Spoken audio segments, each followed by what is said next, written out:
கிலாஃபத்துக்கு பின்னாடி இருக்கக்கூடிய இஸ்லாமிக் ஹிஸ்டரியை பற்றி கேட்குறாங்க. ஆனால் அது ஒரே ஷார்ட்குள்ளே நம்மளால் பேச முடியாது. அது ஒரு மிகப்பெரிய ஒரு சீரியஸாக இன்ஷால்லா நம்ம பண்ணுவோம். அது குறித்தான அறிவிப்பு இன்ஷால்லா நம்முடைய சேனலே வரும்.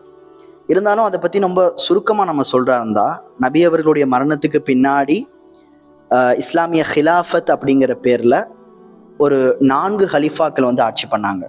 அதுதான் அல் ஹிலாஃபா ராஷிதா அப்படின்னு சொல்லுவாங்க. அபூபக்கர் ரதியல்லாஹு அன், உமர் ரதியல்லாஹு அன், உஸ்மான் ரதியல்லாஹு அன், அலி பின் அபி தாலிப் ரதியல்லாஹு அன். ஏறத்தாழ 40 வருட காலம் ஆட்சி பண்றாங்க.